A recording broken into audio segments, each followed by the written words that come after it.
Parte 2. El alma. Capítulo 1. Noción y existencia del alma. ¿Qué es el alma? Alma es el principio distinto de la materia mediante el cual vivimos, sentimos y entendemos. Se dice principio distinto de la materia porque advertimos en nosotros fenómenos absolutamente irreductibles a la materia, por el cual vivimos para notar que el alma ejecuta las operaciones propias de las plantas, la nutrición, crecimiento, reproducción, etc., por el cual sentimos, para denotar que el alma desempeña las funciones propias de los animales, a saber, el conocimiento sensible, el movimiento local, etc., por el cual entendemos, para denotar que desempeña las operaciones propias del hombre y de los seres inteligentes, como el juicio, el raciocinio y la volición. Volición viene del latín velle, querer, y denota el acto propio de la voluntad. Las plantas, los animales y los hombres tienen pues un elemento o principio distinto de la materia, que se llama principio vital en las plantas y en los animales, y alma o espíritu en el hombre. A veces el término alma se aplica también al principio vital de los animales. El término explico se aplica exclusivamente al hombre en este caso. Existencia del alma humana. Primero, prueba de razón. La razón nos demuestra que hay en nosotros un principio vital distinto del cuerpo. En efecto, la materia es inerte y no puede tener vida, sensación ni inteligencia. Puesto que el hombre vive, siente y piensa, es necesario admitir en él un principio distinto de la materia al que llamamos alma. Segundo, argumento de experiencia. Nos demuestra la experiencia que la vida tiene propiedades fundamentalmente opuestas a las de la materia y que en consecuencia no puede proceder de ésta. Por ejemplo, el nacer de otro ser igual, el crecimiento interno, la muerte, la diferenciación de órganos y las funciones peculiares de cada órgano, aparato circulatorio, respiratorio, etc., son absolutamente propios y exclusivos del ser viviente. Existe pues un principio distinto de la materia, capaz de producir esas operaciones que no se hallan en el ser puramente material. Tercer argumento de conciencia. Hay en nosotros algo que cambia y algo que perdura. Los sabios han comprobado que las células del cuerpo humano mueren y son reemplazadas por otras. Al cabo de algún tiempo, 2 años según algunos sabios, según otros algo más, ya no hay en el cuerpo ninguna de las células que había anteriormente. La conciencia, en cambio, nos demuestra que hay en nosotros algo que permanece inalterable en medio de esos cambios corporales. Nos damos cuenta perfectamente de que somos los mismos que hace 10 o 20 años. Luego hay en nosotros un principio distinto del cuerpo, que permanece invariable en medio de los cambios de éste, y a este principio lo llamamos alma. El alma humana es una substancia. Hay autores que para negar la existencia del alma enseñan que ésta no es otra cosa que la reunión de los fenómenos que se verifican en nosotros. Este es un grave error. En efecto, repugna que estos fenómenos se verifiquen sin un ser que les sirva de sustento. Los fenómenos pasan, el yo permanece. Yo juego desde que era niño, yo aprendí mi primera lección a los 7 años, yo estudio esta lección. Todo esto se va sucediendo, va pasando en mí, pero yo me mantengo el mismo. Luego no solo hay fenómenos transitorios, sino también una sustancia permanente, en la cual se realizan.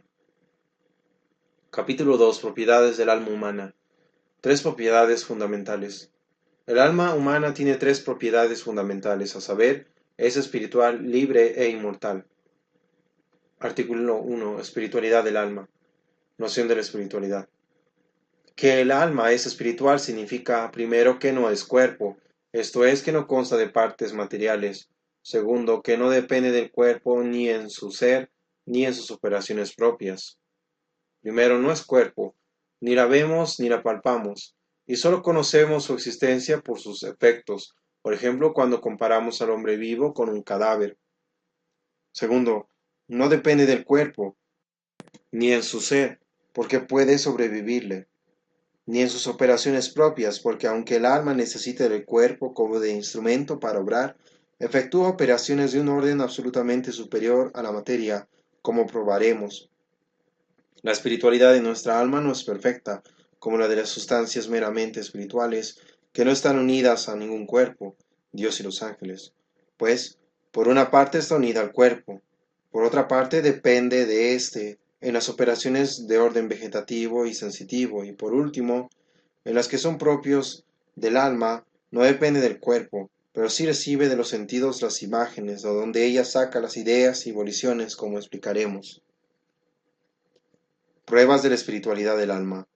Se prueba la espiritualidad del alma porque ella efectúa operaciones de orden inmaterial. Es evidente que todo ser obra de acuerdo con su naturaleza. Así no se puede pedir vida a una piedra ni a un manzano que vea ni que oiga.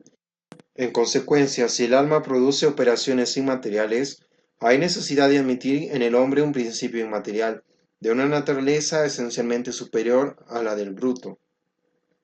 Probaremos esto por las dos operaciones peculiares del hombre, el conocimiento intelectual y la volición, y lo confirmaremos analizando otras diferencias esenciales que median entre el hombre y el bruto, a saber, el lenguaje, el progreso, la moralidad, la religiosidad y el sentimiento artístico. El conocimiento intelectual. Nuestro conocimiento sobrepasa el orden material y en consecuencia es inmensamente superior al de los animales. En efecto, primero conocemos objetos inmateriales. Segundo, los mismos seres materiales los conocemos de modo inmaterial. Tercero, raciocinamos. Tres cosas que no puede efectuar el bruto. Primero conocemos objetos inmateriales como Dios y nociones inmateriales y abstractas como las de derecho, moral, virtud, justicia, que el animal nunca llegará a conocer. Segundo, los mismos seres corporales los conocemos de modo inmaterial, pues apartando sus propiedades materiales y concretas, llegamos a formar la idea de ellos, que es algo plenamente inmaterial. Así, no sólo distinguimos unos hombres de otros por sus cualidades particulares, sino que haciendo a un lado estas cualidades y fijándonos en lo que tienen de común y esencial, formamos la vida. Por ejemplo, no sólo conocemos a este y a aquel hombre, sino que viendo lo que tienen de común decimos, el hombre es un animal racional. El animal no puede formar ideas. Un perro distingue a su amo del mendigo y del extraño por sus facciones, voz y demás condiciones particulares. Pero nunca podrá decirse estos tres individuos tienen algo de común, son animales racionales. Los sentidos órganos de la sensibilidad transmiten al cerebro las imágenes de los objetos. Sobre estas imágenes trabaja el pensamiento abstrayendo de ellas lo que tienen de material y llegando a formar la idea de naturaleza inmaterial y en consecuencia de un orden esencialmente superior a la materia. Tercero, el hombre puede raciocinar. Toda esta página es de raciocinio. El animal no puede raciocinar. Es absurdo suponer que un perro lea un libro y discuta sus ideas con el autor. Luego debe haber en el hombre un principio inmaterial, origen de estas operaciones inmateriales, que no puede efectuar el animal. La abolición. Abolición es el acto propio de la voluntad, como el conocimiento lo es del entendimiento. La abolición prueba la espiritualidad de nuestra alma. Primero, en efecto, la voluntad tiene por objeto lo bueno, lo justo, lo hermoso, nociones inmateriales que es imposible hallar en el animal. Segundo, además la voluntad tiene la prerrogativa de la libertad. El hombre procede con libertad en la elección de los diversos medios para llegar a un fin. Así, un general para ganar una batalla levanta planos, mide distancias, ordena inspecciones, emplea tales o cuales armas, utiliza ya una táctica ya otra, combate en este o aquel lugar, y todo esto lo hace con premeditación y libre elección de medios. Nada de esto podemos concebir en el animal, porque no tiene conocimiento racional de los medios que puede emplear. El lenguaje. Entendemos por lenguaje cualquier medio de que se valga el hombre para expresar sus ideas, juicios y raciocinios. Este medio puede ser oral, escrito o por señas. El animal podrá expresar algunas sensaciones, por ejemplo el hambre, la alegría, el temor, etc., pero jamás ideas o nociones abstractas. Y no es porque le falte la facultad de articular sonidos, como vemos en los loros, sino porque no tiene inteligencia. Además, el animal se expresará por medio de gritos o gestos naturales, pero nunca podrá recurrir al lenguaje convencional. Jamás podrá darle a un signo tal o cual significación arbitraria, lo que es propio de la inteligencia. Por eso jamás el animal podrá escribir, porque la escritura está siempre hecha a base de signos arbitrarios. El progreso. El progreso es también peculiar del hombre. No se ha dado un solo caso de que el animal progrese. Las abejas y hormigas de nuestros días construyen sus colmenas y hormigueros exactamente como los construían hace 20 o 30 siglos, según se deduce de las descripciones que nos dejarán Aristóteles, Plinio, etc. El hombre, por el contrario, hace cada día los progresos más sorprendentes, que nos pasman y asombran. La causa de esta diferencia está en que el progreso supone el estudio esmerado y la cuidadosa escogencia de los medios para conseguir un fin. El animal jamás progresará porque es guiado por un instinto ciego, sin el conocimiento racional de los medios. Religiosidad, moralidad, emoción artística. El hombre tiene tres nobilísimos sentimientos de que carece en absoluto el animal. Primero, el sentimiento religioso, mediante el cual aprecia la grandeza del Creador y se mueve a honrarlo, amarlo y servirlo. Segundo, sentimiento moral, que fundado en la distinción entre el bien y el mal, lo hace sentir alegría por lo primero y remordimiento por el segundo. Tercero, el sentimiento artístico, por el cual el hombre percibe la belleza de un paisaje, estatua, sinfonía, etc., y se deleita en ella. Ninguno de estos sentimientos encontramos en el animal, puesto que todos tres parten de conocimientos racionales, y todos tres demuestran la inmensa superioridad del hombre. Conclusión.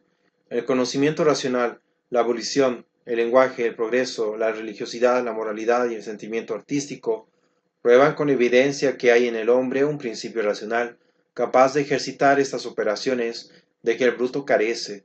Tiene pues el hombre un alma espiritual, y confundirla con el del bruto es un absurdo incalificable. Pasa aquí también que el materialismo, por ir en pos de sus prejuicios, niega las cosas más evidentes y se abraza a los mayores absurdos. Objeciones. Las objeciones de los materialistas contra la espiritualidad del alma parten principalmente de dos hechos. El alma no puede verse ni palparse. El pensamiento tiene una relación tan íntima con el cerebro que debe considerarse de la misma naturaleza de éste. Veámoslas. Primero, objeción de Molescott. Si hago el análisis químico del cuerpo, encuentro en él carbonato, yoduro de potasio, cal, magnesio, hierro, pero no alma o espíritu. Luego el alma no existe. Respuesta. El alma no se ve precisamente porque es un espíritu. Si se viera o se palpara, ello iría contra nuestra tesis, porque no sería espiritual. Mas los sentidos no son la única facultad cognoscitiva del hombre, éste tiene también la razón, y la razón prueba la existencia del alma por los actos que ejecuta. Querer ver el alma es como querer tocar el pensamiento. Segundo, hay una íntima correlación entre el cerebro y el pensamiento. A un buen cerebro corresponde una poderosa facultad mental. Cuando hay lesiones en el cerebro, el pensamiento se perturba, y cuando el cerebro no funciona, el pensamiento cesa. En consecuencia, el pensamiento debe considerarse de la misma naturaleza que el cerebro, su órgano material. Respuesta. Efectivamente hay íntima relación entre el cerebro y el pensamiento, puesto que el entendimiento trabaja sobre las imágenes presentadas por los sentidos, y en último análisis por el cerebro, en donde todas ellas se reflejan. Pero es importante advertir que la relación entre el cerebro y el pensamiento no es una relación de causa eficiente a efecto, sino de facultad a instrumento. Para otra parte, la correlación entre el cerebro y el pensamiento dista mucho de ser uniforme. En primer lugar, es falso que haya siempre proporción entre el tamaño del cerebro y el vigor del pensamiento. Rafael, Napoleón y otros ingenios privilegiados tenían cerebros relativamente pequeños. Si el cerebro del naturalista Cuvier pesaba 1861 gramos, el de Gambetta, célebre político francés, no pesaba sino 1165. Hoy día se ha comprobado plenamente que el pensamiento subsiste después de graves lesiones del cerebro.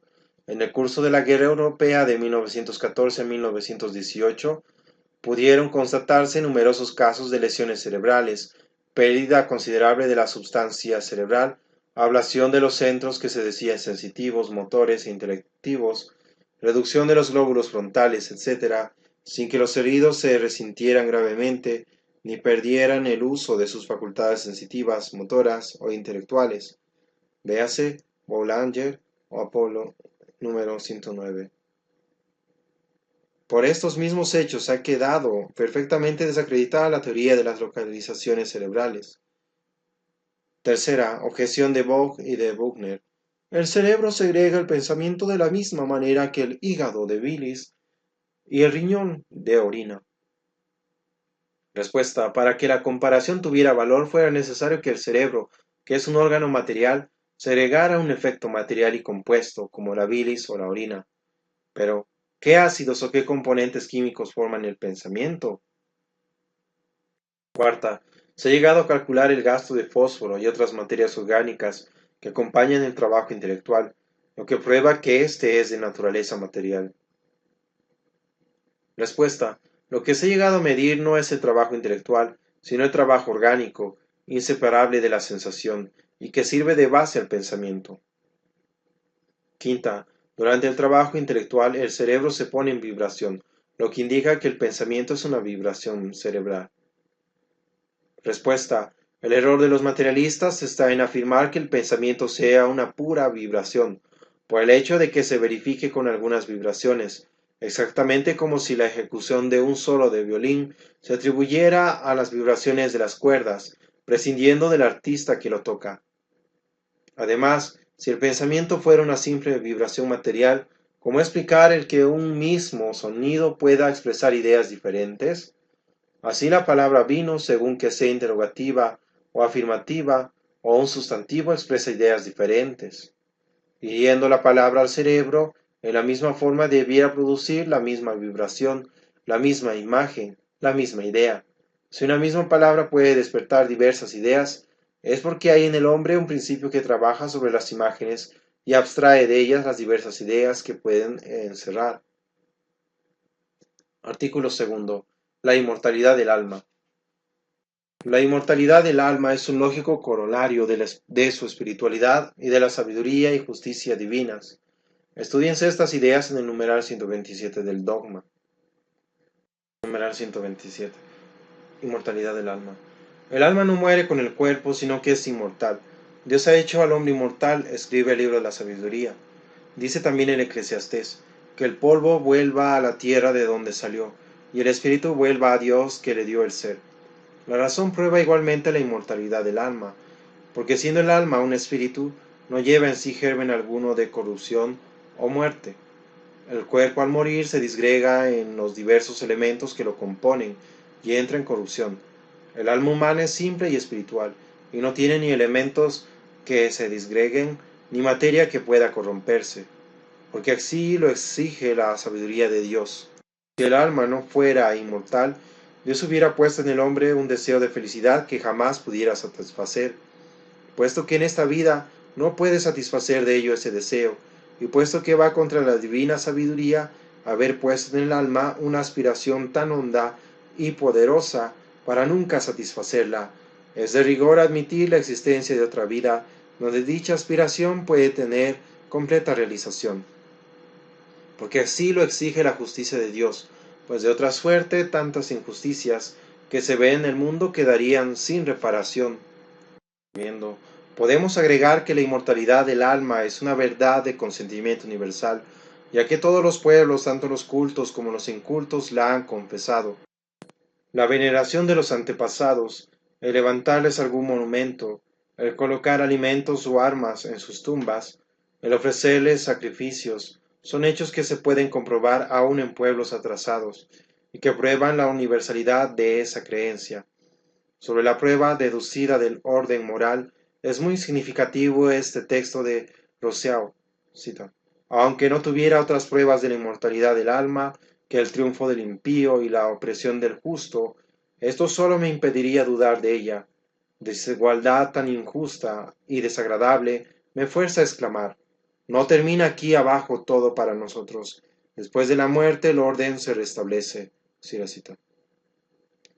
Artículo tercero. La libertad. Su naturaleza. Libertad es la propiedad de nuestra voluntad por la cual elegimos una cosa más bien que otra, sin sentirnos forzados a ello. La libertad es externa e interna. Libertad externa es la ausencia de coacción exterior.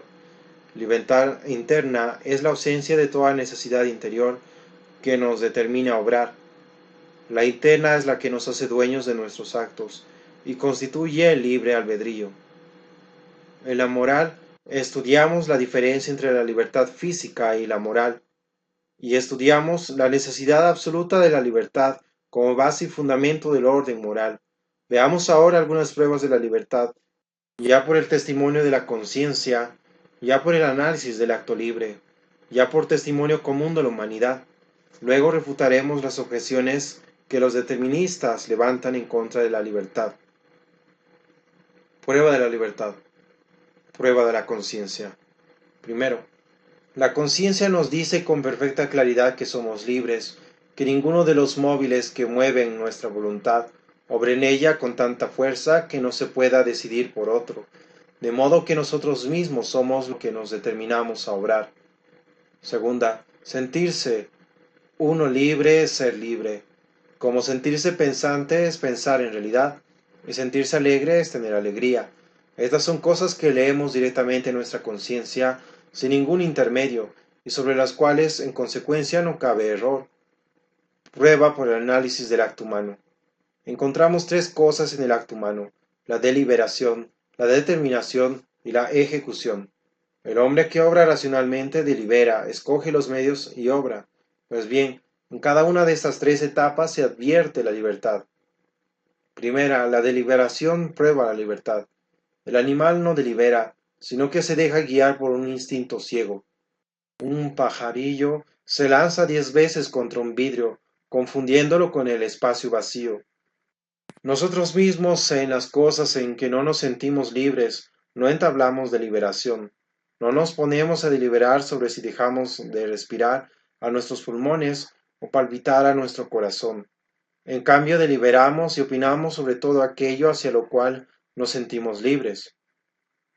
Segunda, la elección prueba la libertad. Preguntados podemos contestar o no contestar, decir la verdad o una mentira, o eludir la respuesta, y esto por propio impulso, sin que nadie nos obligue. Tercero, la ejecución también lo demuestra. Nos resolvemos libremente a hacer esto o aquello. En nuestra conciencia está que pudiéramos obrar de otra manera. Durante la obra advertimos que nos es dado suspenderla. Una resolución en tanto es irrevocable en cuanto la voluntad se mantenga en el propósito de no obrar en sentido contrario. Prueba por el modo de obrar de los hombres. El modo de obrar de todos los hombres prueba con evidencia la existencia de la libertad. En efecto, no se le ruega a un árbol, ni se castiga un río, ni se hace contrato con un perro. No se reprende a un niño porque sea cojo o feo, pero se le reprende y castiga por ser terco, puesto que lo uno depende de la libertad y lo otro no. Bossuet. Sin la libertad no se concibe la educación, pues ésta consiste en modelar nuestros actos, sometiéndolos a las normas de lo verdadero, lo bueno y lo decente. Sin la libertad no se explican las leyes, los premios y castigos, el elogio ni la censura de la opinión pública. Los mismos que niegan la libertad en su conducta privada se comportan exactamente como el común de los hombres. En consecuencia, concluimos con Descartes: estamos tan seguros de nuestra libertad que no hay nada que conozcamos tan claramente. El determinismo. Determinismo es el sistema que enseña que no somos libres para obrar, sino que estamos determinados de antemano a ello, en tal o cual sentido, por factores que nos impulsan necesariamente. Según la naturaleza de estos factores, se divide en físico, fisiológico y psicológico. Hay también un determinismo teológico o religioso que refutamos al hablar de la predestinación. Determinismo físico o científico. Niega la libertad pretextando que nos fuerzan a obrar motivos de orden físico. Por ejemplo, la ley de la conservación de la energía que rige a la materia. Ferri lo expone en 3 puntos que refutamos enseguida. Primero, cita: ley absoluta de la naturaleza es que todo efecto sea necesario consiguiente de sus antecedentes inmediatos. Cierra cita. Respuesta: es evidente que todo efecto proviene de una causa o antecedente. Mas esta causa puede ser libre.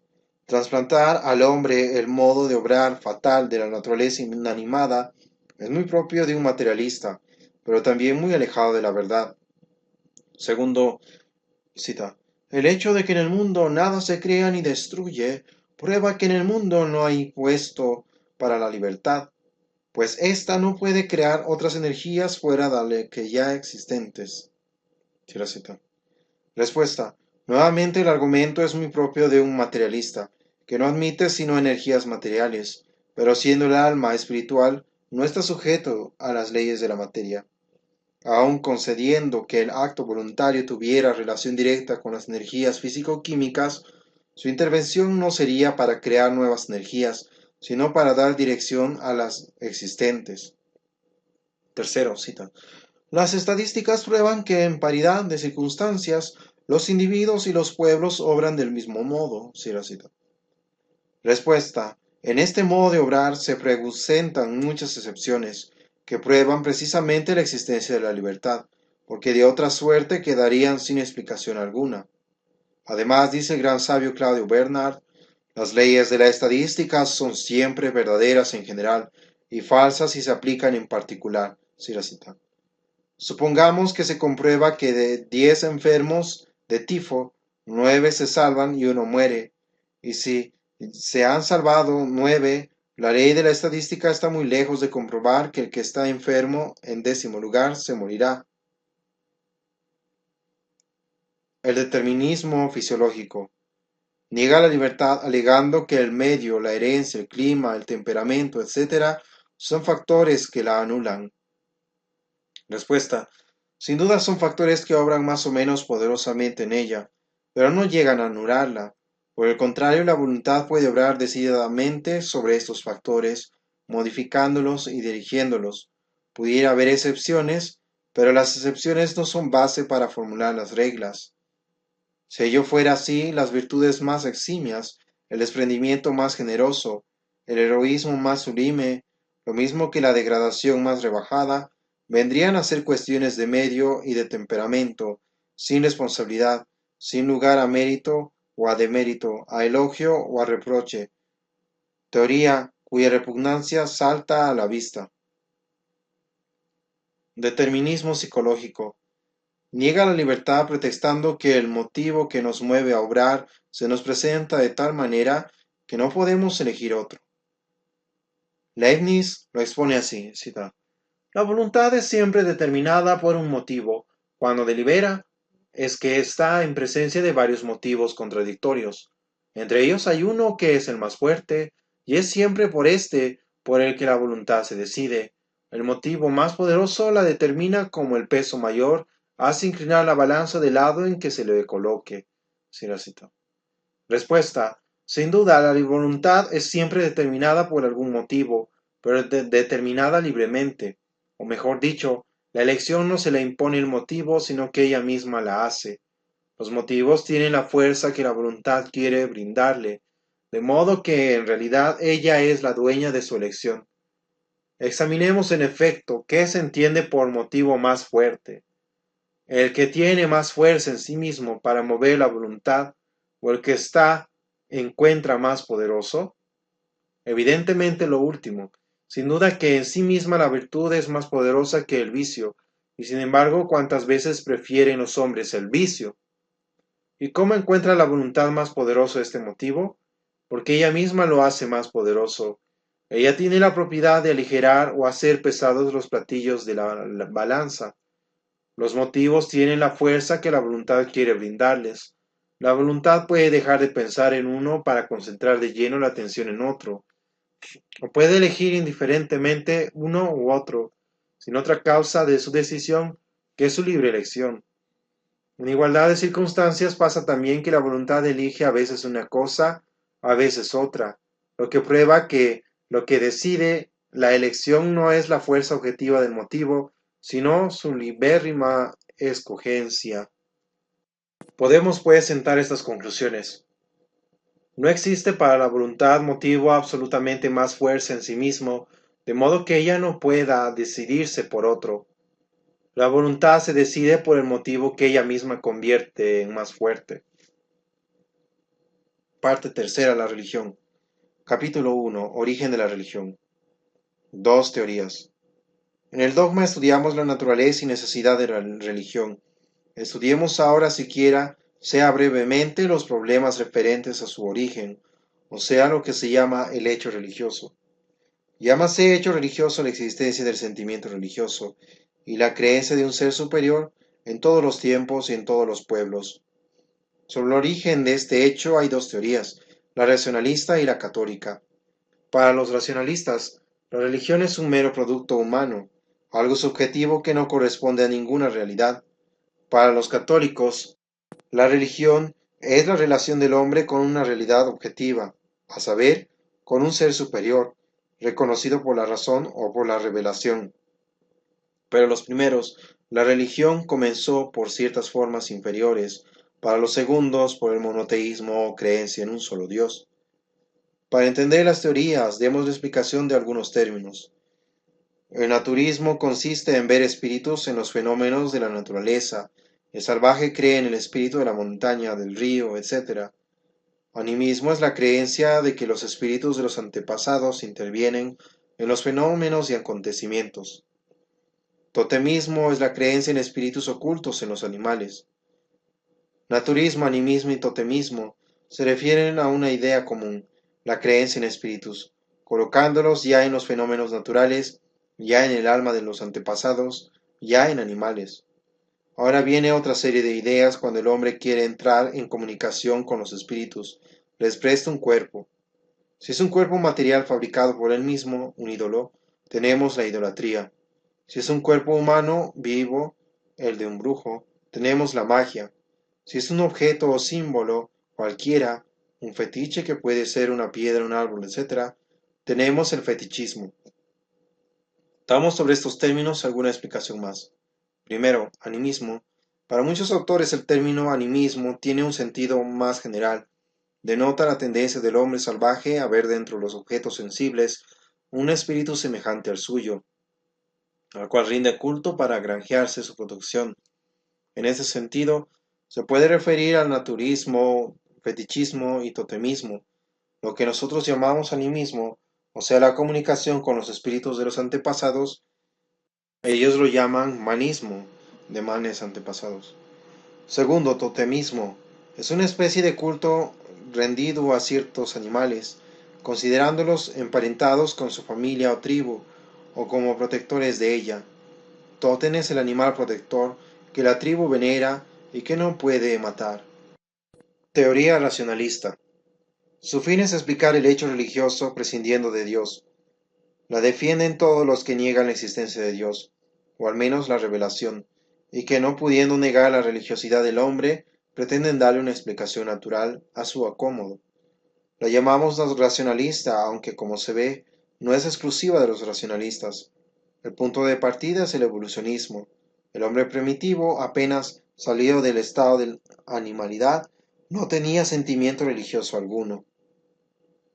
Después, sorprendido y atemorizado en su profunda ignorancia ante los fenómenos naturales, el día, el trueno, el rayo, creyó por ver en ellos espíritus semejantes a él, naturismo, o bien atribuyó intervención en ellos y en su vida al alma de los antepasados, animismo, o creyó ver espíritus ocultos en los animales, totemismo. Poco a poco fue elevando los espíritus a la categoría de dioses, es el politeísmo. Pasa después a la idea de un dios nacional, es la monolatría, luego a un dios universal, es el monoteísmo, y llegará con el progreso a rechazar toda idea de Dios. Refutación de la teoría racionalista. La teoría racionalista primero no presenta una doctrina comprobada, segundo se basa en un fundamento falso, tercero es históricamente falsa. Primera, las racionalistas no presentan una doctrina comprobada, sino multitud de hipótesis sin fundamento sólido en los hechos, y las más de las veces en contradicciones unas con otras. Así, algunos tienen como primer origen y base de toda religión al naturismo, Max Müller, otros a la adoración de los astros, o sabeísmo, otros al animismo en general, Taylor, otros al culto de los antepasados, Spencer, otros a la magia, Fraser, otros al fetichismo, Comte, Lubbock, otros al totemismo, Reinhardt, etc. Segunda, se basa en un falso fundamento, o sea, en el evolucionismo absoluto. Para estos autores el hombre proviene del bruto por evolución natural, por consiguiente no puede tener al principio sino ideas muy imperfectas y groseras sobre la religión. Siendo falso su fundamento, son falsas las deducciones que saca. Ver numeral 1113 y siguientes. Tercera, se basa en vasos históricos falsos o deficientes. En efecto, primero es imposible que pueda presentar un argumento histórico directo, pues la historia de la humanidad no se remonta arriba de 5.000 a 6.000 años. Y para ellos el hombre tiene 50.000 hasta 200.000 años de haber aparecido. Tiene pues que limitarse a conjeturas sin base sólida. Segundo, es falso el argumento fundamental que presentan, a saber, la semejanza del hombre primitivo con las tribus salvajes de hoy. Según ellos, estas tribus reducen la religión a un puro animismo, magia, fetichismo o totemismo. Llegan a dar una idea aproximada de lo que fue el hombre primitivo.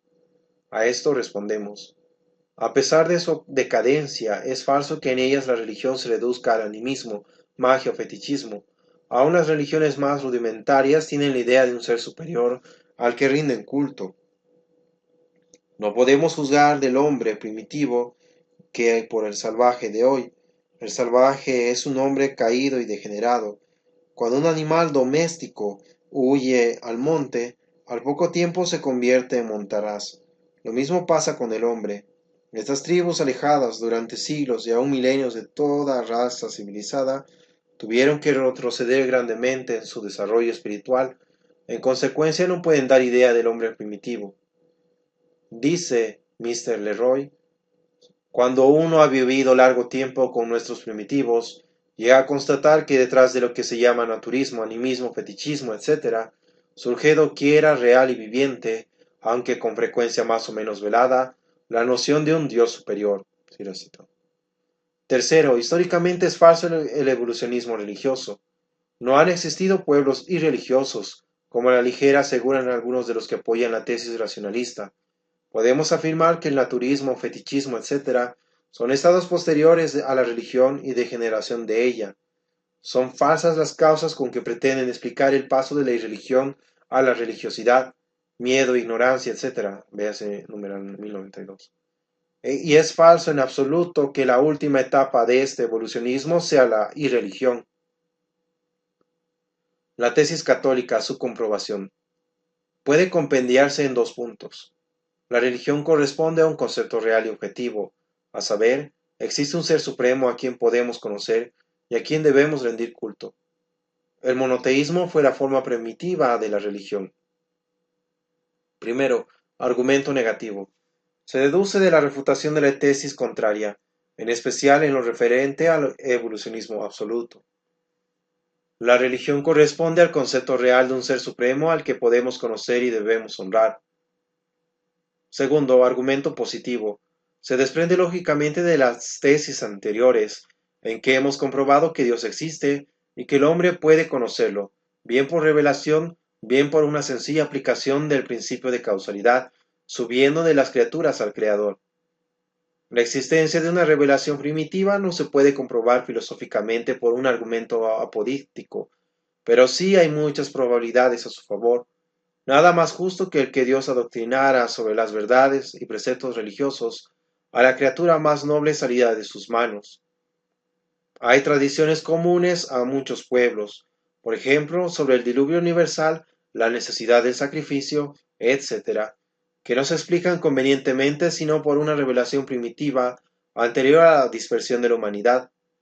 El valor importantísimo que en todo tiempo ha tenido la tradición en la enseñanza religiosa.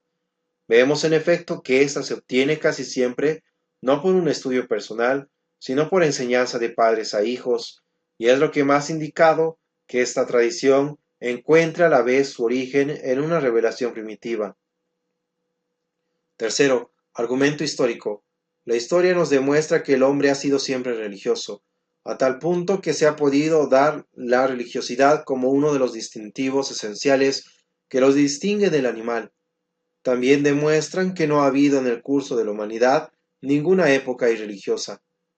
Si algunos autores como Lubbock han afirmado lo contrario, esto se debe a ideas preconcebidas o a un estudio superficial de los hechos. El gran sabio francés Quatrefages pudo escribir: el hecho de la universalidad de la religión es tan manifiesto que los más eminentes antropólogos no vacilan en aceptar la religiosidad como uno de los atributos del reino humano. Cierra cita.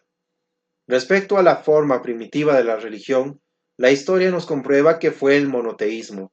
En el fondo de todas las religiones aparece más o menos clara la idea de un ser superior, cuyos atributos fundamentales son el poder, la sabiduría y la justicia, que cuida del hombre, premia sus virtudes y castiga sus vicios. Un antiquísimo himno egipcio dice así: Salve Amun-Ka, señor del trono de la tierra, el más antiguo morador del cielo, dueño de toda la existencia, sostén de todas las cosas, único en sus obras, Dios de la verdad y Padre de los dioses. En los clásicos latinos es frecuente, hablando de Júpiter, la frase Hominum Sator, Aquae Deorum, Padre de los hombres y de los dioses. Demuestra también la historia que cuanto más se retrocede a las fuentes primitivas, tanto más pura es la religión y más cercana al monoteísmo. Lo vemos en Grecia, Roma, la India, el Egipto, etc. En estas últimas, el concepto de la divinidad podrá ser vago, pero es muy elevado. Max Müller escribe: el fetichismo es un parásito injerto en la religión, mas no el primer fruto del corazón humano. Cuanto más adelante en mis estudios, me persuadí más de que se buscan inútilmente las huellas del fetichismo en los documentos religiosos de la más remota antigüedad, las cuales abundan en épocas posteriores. Cierra cita. Y Alang, antes el más brillante defensor de la evolución religiosa, al examinar de cerca a los pueblos primitivos de Australia y de las islas de Austronesia, se convirtió en intrépido defensor del monoteísmo primitivo. Es un dato significativo el que los pigmeos y otras tribus muy atrasadas son aún monoteístas. Conclusión. Primero, el origen de la religión y del sentimiento religioso debemos buscarlo en la naturaleza racional del hombre, capaz de levantarse al conocimiento de su Creador. También muy probablemente en una revelación primitiva. Esta revelación, que desde el punto de vista histórico-filosófico es meramente probable, desde el punto de vista religioso sabemos que existió. Segundo, la religión primitiva fue el monoteísmo, el cual por la flaqueza del entendimiento humano degeneró en politeísmo, y en los pueblos que se salvajizaron, el animismo y fetichismo, pero aún en estos existió siempre más o menos clara la creencia en un ser supremo. El politeísmo parece provenir más del espíritu científico o de investigación que del espíritu religioso. Una tentativa de explicación de los fenómenos naturales llevó al hombre al naturismo, animismo y totemismo. Al divinizar los espíritus, llegó al politeísmo, que casi siempre subsiste junto con el monoteísmo primitivo. Tratado segundo. El cristianismo. Capítulo 1. La revelación. Estudiamos en el dogma su naturaleza, posibilidad, necesidad, existencia, etc. Vamos a refutar el racionalismo, sistema filosófico que la niega, y a dar algunas nociones más completas de los criterios para discernir la religión revelada. Artículo 1. El racionalismo.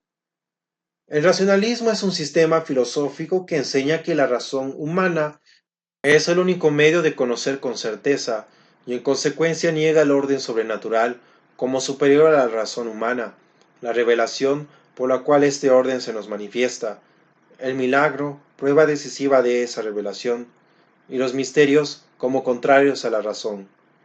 En especial los racionalistas atacan el milagro, porque comprenden que al admitirlo deben por lo mismo admitir la revelación, por él probada, y los misterios y el orden sobrenatural en ella comprendidos.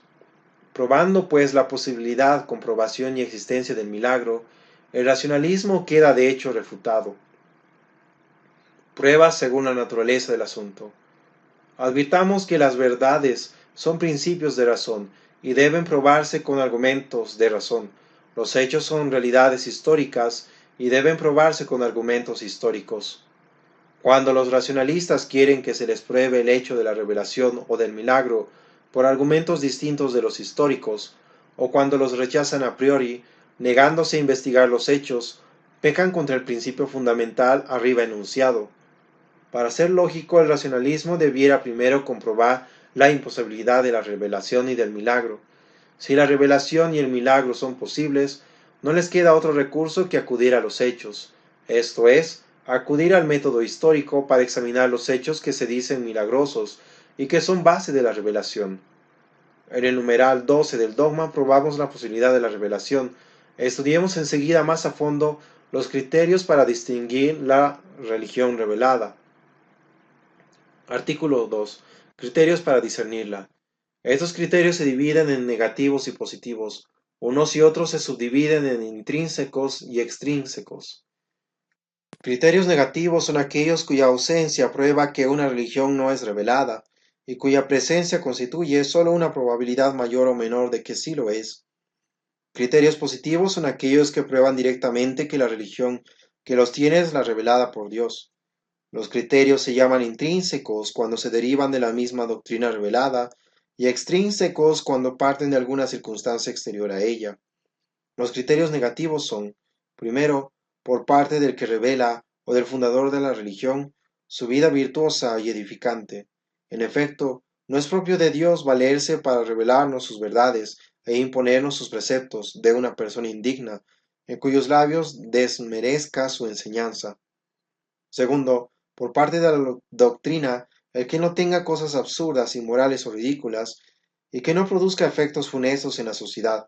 En efecto, no puede concebirse que Dios, verdad y santidad infinita, apoye una doctrina en estas circunstancias.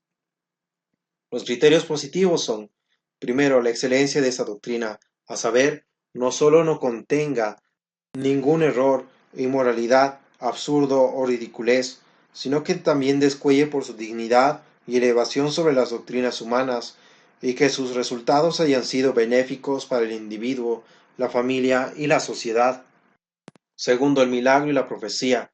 Estas dos señales no pueden provenir sino de Dios, y cuando existen a favor de una doctrina, prueban con absoluta certeza su carácter divino. La aplicación de estos diversos criterios es muy útil para discernir entre las diversas religiones que se dicen reveladas, cuál es en realidad la revelada por Dios. Necesidad de los criterios positivos. La necesidad de estos criterios es evidente, porque Dios infinitamente sabio no puede obligarnos a creer una doctrina mientras no tengamos certeza de que Él es en realidad quien la ha revelado. Por eso no basta la existencia de motivos probables, sino que es de rigor la de motivos ciertos e indudables, a favor de la doctrina que se dice revelada, para que Dios tenga derecho a exigir la absoluta sumisión de nuestra mente a las verdades reveladas. Dios hubiera podido buscar otros motivos ciertos para comprobar la divinidad de sus enseñanzas, pero de hecho ha buscado el milagro y la profecía, que son, sin género de duda, signos evidentes de su intervención directa, y la religión que los tiene a su favor es ciertamente divina. Capítulo 2. El milagro. Artículo 1. Naturaleza del milagro. El milagro es un hecho sensible y extraordinario que supera las fuerzas de la naturaleza y que sólo Dios puede producir. El milagro no destruye las leyes de la naturaleza, sino que es una excepción a ellas en un caso particular. Así porque Cristo resucitó a Lázaro, no destruyó la ley de que los muertos no vuelvan a la vida. El milagro se divide en físico, intelectual y moral, según que sea una excepción a las leyes físicas. La curación instantánea de un leproso. Intelectual es la predicción cierta de un hecho naturalmente inconocible. O moral es la propagación maravillosa de la Iglesia. El milagro puede ser sobre la naturaleza si ella no puede en absoluto producirlo, por ejemplo la resurrección de un muerto. Fuera de la naturaleza, cuando ésta puede producirlo, pero no de ese modo, por ejemplo la curación súbita de un paralítico. Contra la naturaleza, si parece contrariarla, por ejemplo que el fuego no queme o el agua no corra, en realidad no se trata de una violación de sus leyes, sino de una excepción o no aplicación de ellas. Importancia de la cuestión. Esta cuestión es de importancia capital, porque el milagro es la prueba principal que nuestro Señor Jesucristo dio sobre la divinidad de su persona y su doctrina, porque todos los adversarios del orden sobrenatural niegan rotundamente el milagro, unos su posibilidad, otros su cognoscibilidad y demostración. Así dice Renan: si existiera algún milagro verdadero, toda nuestra labor vendría al suelo con estrépito. Cierra cita. Adversarios del milagro. Niega la posibilidad del milagro no solo los ateos y materialistas, como es claro, sino también los deístas y racionalistas, y todos los que niegan el orden sobrenatural. Lógicamente, solo debieran negarla a los ateos y materialistas, porque admitir a Dios y negarle el poder de hacer milagros es limitarle necesariamente su omnipotencia. Los racionalistas niegan a priori la posibilidad del milagro, partiendo del principio que lo sobrenatural es imposible, y esto aunque tengan que negar hechos reales y que desmentir sus principios fundamentales. Artículo segundo. Posibilidad del milagro. La probaremos por 4 argumentos, mostrando que ha habido verdaderos milagros, pues ante el hecho no cabe negar la posibilidad. En forma directa, mostrando que el milagro es intrínsecamente y extrínsecamente posible, probando que las leyes naturales no son necesarias ni inmutables, ni absolutas, y en consecuencia pueden sufrir excepción. En forma indirecta, haciendo ver que al negarlo, los positivistas van contra su sistema y enseñanza. Porque el milagro existe. Hay un modo muy sencillo de probar la posibilidad del milagro, y es que el milagro es un hecho, y ante el hecho no cabe la duda de su posibilidad. Y no solo existen los milagros remotos, los obrados por Cristo y los apóstoles, sino que también existe el milagro reciente, el milagro de nuestros días. Ahí están las curaciones milagrosas de Lourdes, un desafío y un mentis a la orgullosa ciencia racionalista. Esa ciencia no ha podido desmentir ni uno solo de los milagros que en calidad de tales han sido admitidos por la Oficina de Comprobaciones de esta ciudad, integrada por los médicos más eminentes. Don Emilio Artus ofreció 10.000 francos a quien demostrara ante una comisión de sabios del Instituto de Francia que eran falsos 5 de los milagros referidos por Enrique Lasserre en su libro sobre Lourdes. Hasta hoy nadie ha recogido el guante. Beheim, médico de Nancy, tuvo la desfachatez de escribir en un trabajo científico que él curaba por su gestión las mismas enfermedades que encontraban remedio definitivo en Lourdes. Recibió un desafío del marsellés Beleán, ofreciéndole la cantidad de 100.000 francos y demostraba que la curación de Pedro Ruder había sido inventada, o si él realizaba otra igual. A Ruder un árbol al caer le había roto una pierna. El hueso se le rompió 9 centímetros abajo de la rodilla. Después de 8 años, lejos de haberse consolidado, se veían separadas las dos partes por una abertura de 3 centímetros, dejando ver una llaga que supuraba continuamente. La Virgen lo curó en forma instantánea. El doctor Berheim no contestó nada, como tampoco había contestado el impío Sola cuando recibió un desafío igual a raíz de publicada su mentirosa novela sobre Lourdes. Demócrito negaba el movimiento y para refutarlo otro filósofo se puso a caminar delante de él. Los racionalistas de hoy niegan el milagro. Dios, para burlarse de ellos, los hace en su presencia, porque es intrínseca y extrínsecamente posible. La posibilidad se divide en intrínseca y extrínseca. La intrínseca se refiere a las notas que constituyen el ser, y la extrínseca a la causa capaz de producirlo. Así, la idea animal racional es posible porque no repugna que esas dos notas se encuentren reunidas en un ser, y la idea círculo cuadrado es intrínsecamente imposible por la razón contraria. Así también la idea monte de oro es intrínsecamente posible porque no envuelve contrariedad en sus notas, y es extrínsecamente posible respecto a Dios porque tiene poder para producirlo. El milagro es intrínsecamente posible porque no repugna que Dios, autor de las leyes naturales, suspende en un caso particular el efecto de ellas. El extrínsecamente posible porque siendo Dios de poder infinito, puede hacer todo cuanto no repugne, esto es, cuanto no envuelva contradicción en sus notas. La noción de milagro solo sería contradictoria si las leyes naturales que el milagro suspende en un momento dado fueran necesarias, inmutables y absolutas, pero esto no es así, porque las leyes naturales son ni necesarias, ni mutables, ni absolutas. Primero, no son necesarias, no aparecen sino cuando aparece el mundo, ni repugna que éste sea regido por otras leyes diferentes de las actuales. Ver numeral 1086. Bien podemos decir que las leyes naturales son necesariamente observadas, siempre que una causa superior no impida sus efectos, pero no necesariamente existentes. Es evidente que una causa superior puede impedir el efecto de una ley natural. Así, mi mano puede sostener una piedra, impidiendo que se dirija a su centro de gravedad, lo que puede el hombre porque no ha de poderlo Dios. Cuando más pudiera concederse que son necesarias respecto al mundo, en el sentido de que obran uniformemente, pero respecto a Dios no pueden menos de conservar la contingencia.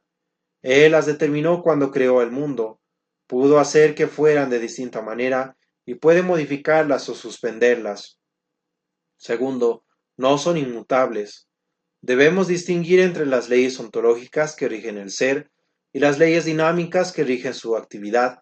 Evidentemente las primeras son inmutables. Dios no puede hacer que una cosa sea agua y no lo sea, pero las leyes que rigen la actividad sí pueden ser modificadas, y no hay repugnancia. Por ejemplo, en que Dios convierte el agua en vino. Tercero, tampoco son absolutas. Aun las más generales, como la gravitación, la conservación de la energía, son hechos empíricos y no verdades absolutas. Hecho empírico es el que se comprueba experimentalmente, sin que uno pueda reducirlo a uno de los primeros principios de contradicción, razón suficiente o causalidad, de tal manera que las cosas son así, porque consta que así son, pero no porque repugne que fueran de otra manera. Dos y dos son cuatro, el todo es mayor que las partes. Una cosa no puede ser y no ser en el mismo sentido. He aquí verdades absolutas, y fuera absurdo sostener lo contrario. Los cuerpos caen al suelo, la energía se conserva siempre igual. No son verdades absolutas, porque no repugnaría que los cuerpos no cayeran al suelo, ni que la energía fuera desapareciendo. Conclusión: siendo así que las leyes naturales no son necesarias ni inmutables ni absolutas, se comprende perfectamente que puedan sufrir alguna excepción en el ejercicio de su actividad por parte de aquel que las estableció y determinó. Teniendo bien claras estas nociones, uno se ríe de las objeciones que hacen los incrédulos contra el milagro, basándose en la necesidad e inmutabilidad de esas leyes y creyéndose en este punto poco menos que infalibles. Los positivistas van contra sus principios. La negación del milagro va contra los principios y métodos científicos preconizados por los racionalistas. Dicen que sólo debemos atenernos a los hechos y prescindir de teorías metafísicas. Pues bien, ellos niegan el hecho real y concreto y se acogen a una teoría. Cita: ¿con qué derecho, decía Enrique Poincaré en un discurso ante la Universidad de Bruselas en 1910, proclamáis a priori el determinismo universal y la imposibilidad del milagro? ¿No será por virtud del libre examen, antes lo contrario?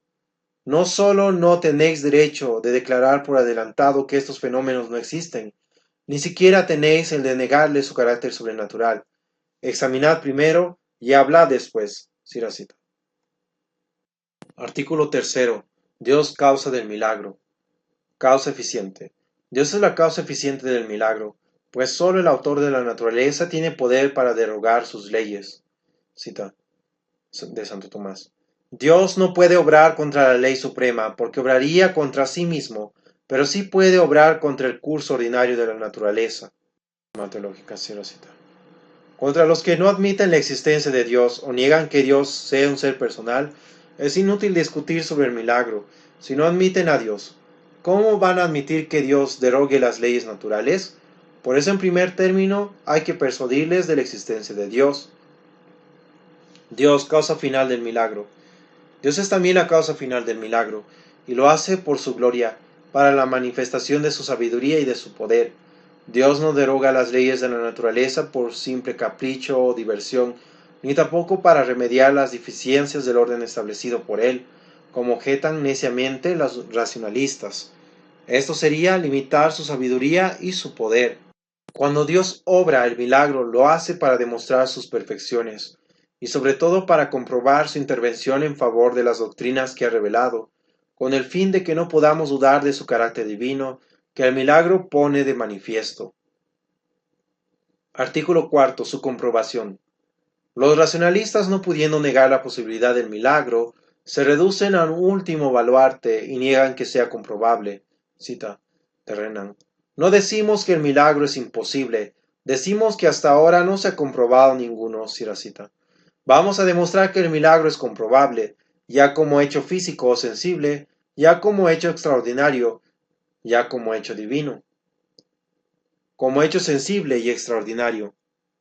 Primero, el milagro es un hecho sensible que cae bajo el dominio de los sentidos. Vemos, por ejemplo, que un leproso sana repentinamente, que se devuelve la vista a un ciego de nacimiento, o que el agua se convierte en vino. Segundo, es un hecho extraordinario. Podemos comprobarlo porque no se repite. Los hechos ordinarios se repiten al repetirse la circunstancia que los produce. Cada vez que el oxígeno se mezcla con hidrógeno dentro de ciertas condiciones, se produce necesariamente el agua. El milagro no se repite, ni aun en las mismas condiciones. Es una suspensión momentánea de las leyes naturales, y el ser momentánea, ya que éstas siguen después su curso natural, es lo que permite comprobar con certeza la intervención extraordinaria del autor de la naturaleza. Objeciones. Primera, cita. Puesto que el milagro es una excepción de las leyes de la naturaleza, para juzgar de él hay que conocerlas, y para juzgar seguramente hay que conocerlas todas. Rousseau. Respuesta. Es cierto que no sabemos hasta dónde van las fuerzas de la naturaleza, pero también lo es que si sabemos con certeza hasta dónde no pueden ir, así por ejemplo podemos tener certeza de que las fuerzas naturales nunca llegarán a resucitar un muerto o a curar un ciego de nacimiento. No hay pues para qué exigir el conocimiento de todas las leyes naturales. Segunda objeción de Renan. Cita. Para comprobar el milagro fuera necesario que éste se efectuara ante una comisión compuesta de fisiólogos, físicos, químicos y personas ejercitadas en crítica histórica. Cierra cita. Respuesta. Esta es una exigencia sin fundamento. No se necesita ser un sabio del Instituto de Francia para darse cuenta de que un ciego de nacimiento alcanza la vista, o de que un cadáver en descomposición vuelve a la vida, ni un gran químico para comprobar que el agua se convierte en vino, ni un gran físico para advertir que la masa que se encierra en 5 panes no es suficiente para alimentar a 5.000 hombres y recoger en 12 canastas las sobras. Además, hay milagros recientes presenciados y analizados por los mejores sabios de nuestros días. Tercera, el poder de la sugestión es muy grande, y a ella deben atribuirse los hechos que pasan por milagros. Respuesta. Los médicos distinguen 2 órdenes de enfermedades: las enfermedades orgánicas, en que hay lesión de un órgano, y las funcionales o nerviosas, en que el órgano está intacto, pero funciona mal. Todos los médicos aceptan que la sugestión puede obrar sobre las segundas, pero no sobre las primeras, y de esta naturaleza han sido casi siempre las dolencias curadas que se invocan como milagros. Como hecho divino. También se puede comprobar en el milagro su carácter divino. Es cierto que el demonio tiene poderes superiores al hombre y puede provocar hechos extraordinarios que tienen la apariencia de milagro, pero hay milagros llamados de primer orden que ciertamente exigen un poder divino. Por ejemplo, la resurrección de un muerto, la curación instantánea de un ciego de nacimiento. Si se trata de otra clase de hechos no relacionados con la revelación, podemos tener en cuenta el siguiente criterio.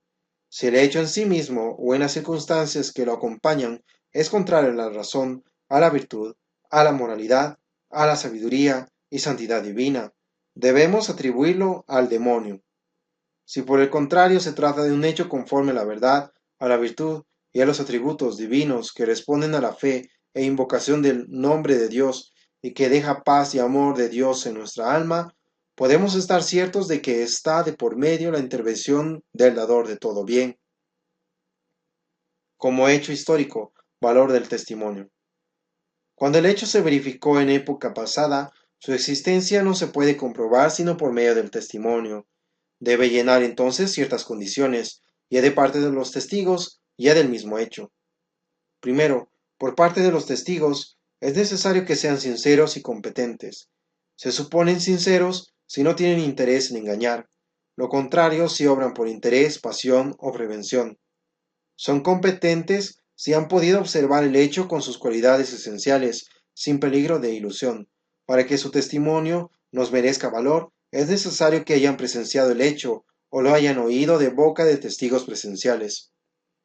Observemos por fin que cuando un buen número de testigos independientes, colocados en tales condiciones que no haya motivo para sospechar una fuente común de error o de interés y pasiones, certifican un hecho, merecen nuestro asentimiento. Segundo, por parte de los hechos, si estos son remotos y relatados por una tradición sin apoyo en documentos, a saber, en libros, inscripciones, monumentos, etc., son muy sospechosos. El mejor apoyo de la tradición son las relaciones dadas por los historiadores contemporáneos, que tengan las debidas condiciones de competencia y veracidad. Tercero, el testimonio acompañado de las debidas condiciones es fuente indiscutible de verdad, y fuente única cuando se trata de verdades o hechos que uno no puede comprobar personalmente.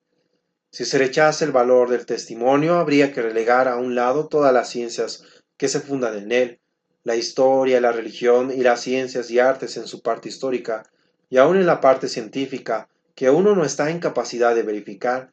Ya hemos dicho que en ocasiones el testimonio humano nos convence tanto como la certeza física.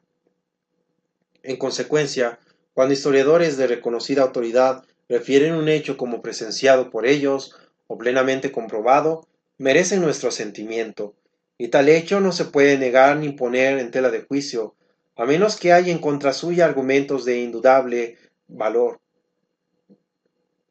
Y esto es precisamente lo que pasa con los milagros de Cristo, referidos en el Santo Evangelio por testigos competentes y veraces, que merecen nuestro firme asentimiento, como comprobaremos. La objeción contra el milagro sacada de la inmutabilidad de Dios queda ya contestada en el número 1144. Objeción. El milagro introduciría nuevas energías en el mundo, lo que va contra el principio, nada se crea, nada se pierde. Respuesta. Esta ley no pasa de ser una hipótesis para explicar ciertos hechos y solo ha podido comprobarse dentro de ciertos circuitos aislados, no habiendo sido demostrado que se puede extender a todo el universo. Aun suponiendo que en efecto dicha ley se opusiera al milagro, habría que negar, no el milagro, que es un hecho, sino la ley, que es una hipótesis. La ley nada se crea, nada se pierde, obra en el mundo físico, pero no en el mundo espiritual, porque éste no está sometido a la ley de pesas y medidas. Por otra parte, la intervención del milagro respecto a las leyes físicas sería más que una creación de energías, una dirección especial de ellas. ¿Qué imposibilidad hay en que Dios introduzca nuevas energías en el mundo? Ciertamente la naturaleza nada crea nuevo, pero de ahí se sigue que el Creador tampoco pueda crear. ¿No crea permanentemente las almas humanas? Además, las leyes físicas miden la cantidad de la mayoría ya creada, pero no se ve por qué impidan la creación de nuevas energías.